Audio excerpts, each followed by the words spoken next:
Is it gonna fit? Is it gonna fit? Don't be banging stuff up.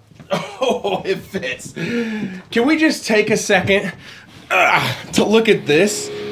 Oh my gosh.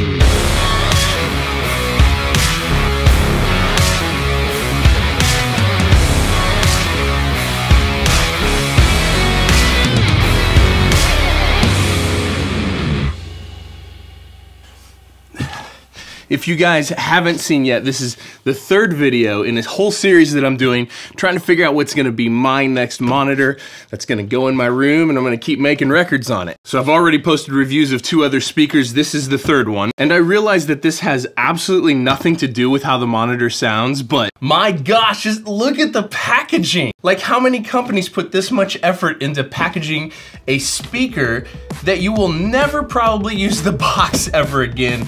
Massive kudos, Amphion, for like packaging your speakers this way. I'm so impressed by this. This is one of the coolest things I've ever seen. Okay, let's get them pulled out and set up.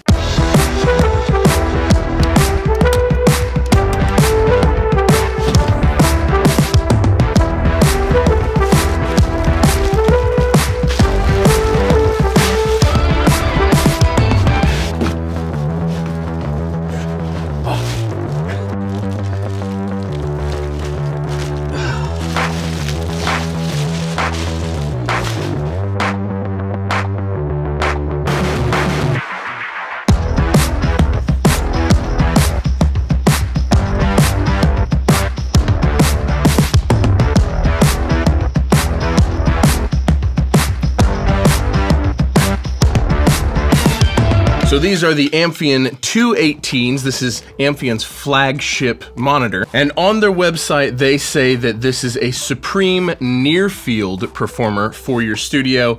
I don't know, to me this feels a little bit more like in between a near field and a midfield, but we're gonna play around with placement and positioning and make sure we get it dialed in. Where are the specs? It's right up top. Okay, so this is a sealed cabinet with passive radiators. So there's 2 radiators in the back side of the cabinets. They look like speakers, but they are not active. They're just radiators. And the idea behind having radiators is a sealed box cabinet has a very slow roll off of the low end. Famously, NS10s, even though there's not a ton of low end on them, they roll off at a very shallow slope. Meanwhile, ported speakers, if there's an actual opening, like a bass port on them, then that bass port is tuned to the lowest frequency that the speaker can reproduce, and it's kind of like cheating a little bit, but in a ported speaker, as soon as you go below the frequency response, it drops off very, very, very fast and very steep. So there's not much below the stated frequency response on a ported speaker.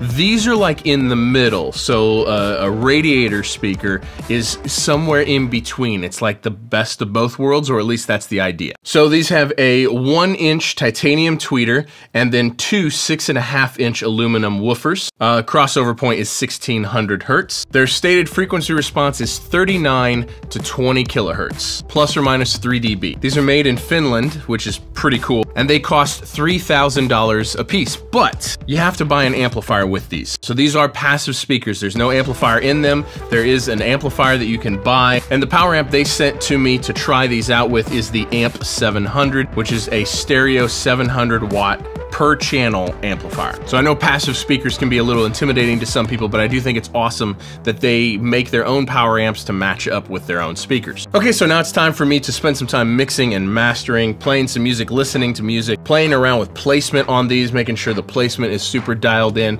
and then we will talk about how they sound.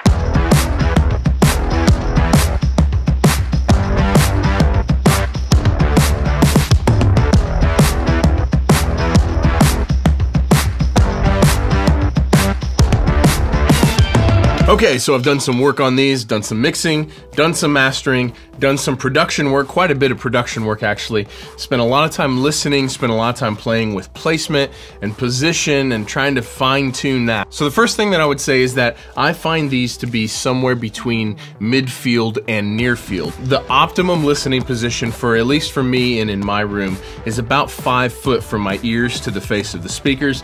And that is a little far for what I would consider a near field field. Like you get any closer than that and they kind of stop working all that great. That seems to be the sweet spot. Much further away, they also start to sound a little small. So somewhere around like 4.5 to maybe 6 feet, with like 5 feet being the sweet spot, is the optimum listening distance for these speakers. So I have quite a bit of experience at this point with a variety of speakers at this price point. These feel a little dark to me. They feel a little thick and just a little bit dark. I don't want to say muffled, but I'll say dark. Now, it could be that the top end of the frequency spectrum on these is 22 kilohertz, which is obviously, even though we really can't hear higher than that, that's like half as high as the other speakers that I've tested go. And so I don't know if it's because of that or what. But they do feel a little thick to me in like the 100 to 500 hertz range. They're nice and thick. They got lots of weight down there in that frequency range. But we are gonna compare these directly to some other monitors and talk about exactly the differences between them all in the final video. So make sure you subscribe and hit the bell next to the subscribe tab so you don't miss the final monitor shootout. So the stereo spectrum is fantastic on these. The panning of things left to right is really, really good. What is one of the most impressive things about these monitors is the phase coherence. Apparently this is something that they focused on really hard when they were designing these, is getting the tweeter and the woofer in the absolute perfect time alignment to play off of each other. And they do feel very, very accurate in the time domain. The phase coherence feels incredibly good on these. I can't really put it in words in any other way than that. If you haven't experienced speakers that are really bad in the phase time domain and speakers that are really good in the time domain, if you haven't kind of experienced both of those, just take my word for it. It's something that's important. And once you get used to working on speakers that are good in that sense, it makes it impossible to work on speakers that are not good in that sense. These are very, very good in that sense. Now the low end on these, they only go down to 38 hertz, but from the stated 38 hertz up to about 200 hertz, they feel a little bit loose for my personal taste. It's not the most tight, controlled low end that I've ever heard, but it also doesn't suck. I should remind you guys, if you've been following the series, at this level, when you're talking about monitors that cost this much, there's no crappy options. None of them suck, and so everything that I talk about in these videos is like, even if I'm giving someone negative remarks for this stuff, we are splitting hairs here. We are being super, super picky here. Having said that, the low end on these is a little bit loose and lacks a little bit of control for my personal taste. And also the low end, from like 100 hertz down, from 80 hertz down, is just a little bit light. So if you need to hear all the way down to 30 hertz or somewhere about there, then you would need a sub with these. I would say on the spectrum of like clinical and brutally honest and like flattering and fun to listen to, these are definitely on the clinical, brutally honest side of things. They are not a flattering speaker. I wouldn't call them flattering at all. And that can be pros and cons depending on your use case. For mixing, that's a cool thing because it really makes you work. Like, you really have to work to make it sound good on these, and that can sometimes be a great thing for your mixes. Simultaneously, it's not the kind of speaker that you're gonna play a mix for a client that's in the room and they're gonna be wowed by the sound of it and it'd be more impressive. This is not that monitor. These are definitely clinical and brutally honest. I did try them both ways, vertically and horizontally, and they certainly sound better vertical. And placement is definitely a big thing with these because of the rearward, this is my guess, because of the rearward facing radiators, placement within the room is definitely important. And I would guess that these would sound different from one room to the next based on how well treated the room has, because you're kind of, I mean, I know the back are radiators and I know they're not actually firing sound, but it definitely is more of a 360-degree situation than all forward facing with front ports on a monitor. So placement was a little bit more picky on these than other monitors that I've tested. Not that that's a good or a bad thing, you really want to mess around with placement if you're gonna run these. And it's hard to say if some of that looseness that I'm hearing in the low end is due to the radiators or due to the room. It's hard to say. So someone else might have a different experience with that low end than I do here in my room. I cannot say enough good things about the packaging. I know this is silly, right? Like, this has nothing to do with how good the speakers sound, has nothing to do with how good your mixes are gonna sound on them, but that box is like That's cool. Like, that's really cool. I should also mention that they are not the loudest speakers in this segment or at this price point. They are definitely on the quieter side for the price. That may or may not mean anything to you. I mean, some of these speakers that I've tested are just unbelievably loud, way louder than you would ever need to go. So I don't fault them for not being as loud, but they're definitely not quite as loud as other monitors in this price category. These speakers are $3,000 a piece, and the power amp that I'm currently running for them is $1,800. So you're bumping up real close to that $8,000 a pair price point. I do think I'm going to try to get my hands on the smaller ones. I would be real interested to compare the smaller Amphions to the NS10s.